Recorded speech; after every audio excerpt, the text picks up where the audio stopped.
when I look at the Leafs, and it felt like there was a lot of stability here. Brendan Shanahan was at the top of the pyramid, and then you have Lou Lamoriello, the veteran calming influence, with these two up and coming potential general managers in Kyle Dubas and Mark Hunter. And now all of a sudden, two of those three dudes, two of those four are now no longer within the organization because Brendan Shanahan has this plan that it was only 3 years with Lou, and then he's a senior advisor, and now we know he's the head cheese now with the New York Islanders. Does it kind of feel like a little bit of instability within the Maple Leafs right now, or you can't really question anything Brendan Shanahan is doing with the Leafs because so far, Gord, everything he's touched has turned to gold?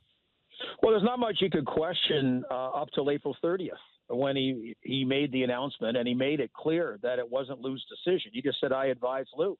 And I'm very puzzled by the whole thing. I think it's very disappointing for Leaf fans. This is no knock against Kyle Dubas at all. Obviously, the succession plan that was not shared or well received by Lou Lamoriello and Mark Hunter or agreed to.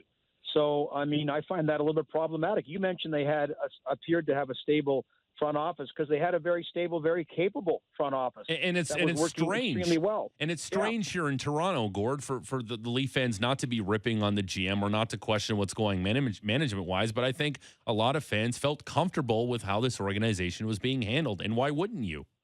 Well, absolutely. And, a 3-year plan is a long time. And if you had a 3-year plan for Kyle Dubas and that was all for Lou, boy, a lot changes. And I think there are mitigating factors to say, why not go one more year with a guy who's done a phenomenal job as general manager? Like, the best hire he's made is Lou Lamoriello, George. That, Kyle Dubas, that was understandable. He viewed him about what he did. It wasn't a guy that he knew, brought him in. That's fine.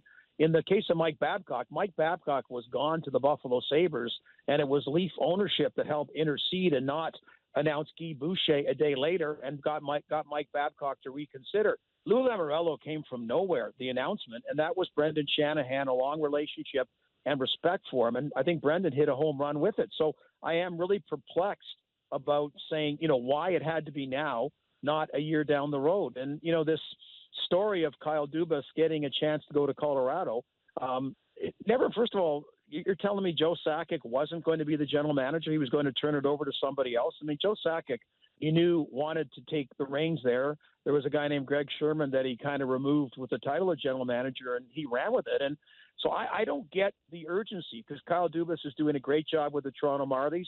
It's a team, though, that also has a lot of players that Mark Hunter and Lou Lamoriello were instrumental in providing to that organization.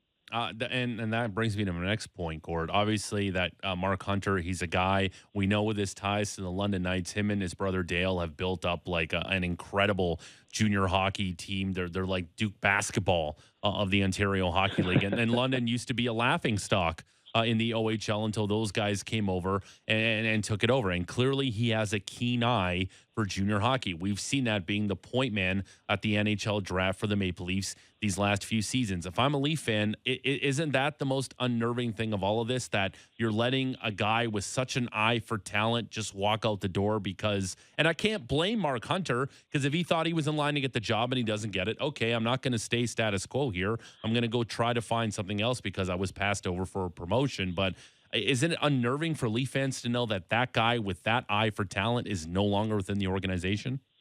Well, first, to keep perspective, I mean, there's a great staff that they work with. So there's a lot of, so there's the sum is not greater than any individual part. And whether those scouts were hired by Mark Hunter or hired by Lou Lamoriello or Brendan Shannon or whatever, it's been a very capable staff.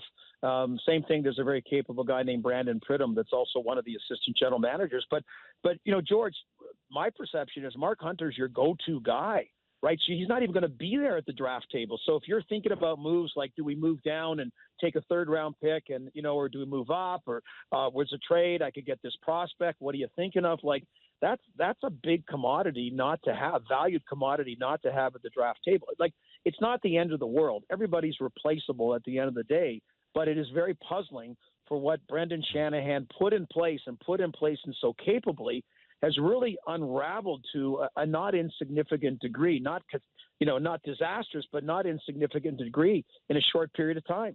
Is it fair for Kyle Dubas to take over a job when he has a ton of work to do. Eventually, he can open up contract negotiations with Austin Matthews and Mitch Marner. He has to sign William Nylander. Jake Garner's got a year left on his deal at just over $4 million.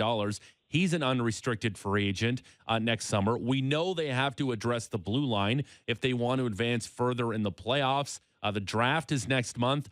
Why now? Why not wait till after the summer? Why not keep this together till maybe, September, and then you name Kyle Dubas the general manager if that's what you really want to do? Is Shanahan putting Dubas in a very difficult situation because of the amount of work this guy has to be pressed into right away? Well, I don't disagree with the timing right now, because if you're going to be general manager, this is as important a part of the season for you with free agency and drafts and all those things. So if he's going to have the final say, don't get me wrong, I'm fine about Kyle Dubas being named general manager. I'm just perplexed that we were under the impression that this was well received by everybody else involved. So if you're naming Kyle Dubas a year earlier and it was going to cost you the expertise of Lou Lamoriello and Mark Hunter, I would have offered a different opinion at that time. But if Brendan Shanahan believes he's the man, then I have no problem doing it in April rather than doing it in September. So the timing's not a problem. It's just that, okay, he's the guy. And I don't know, I wonder if Brendan thought things would get smoothed over with both guys, but both Lou and Hunter are pissed. Let's face it. This is not, they're not happy at all. And to me, if I'm Brendan Shanahan, I would have done a little bit or worked out a little bit more at some fence mending to try to keep what's been a great management group together.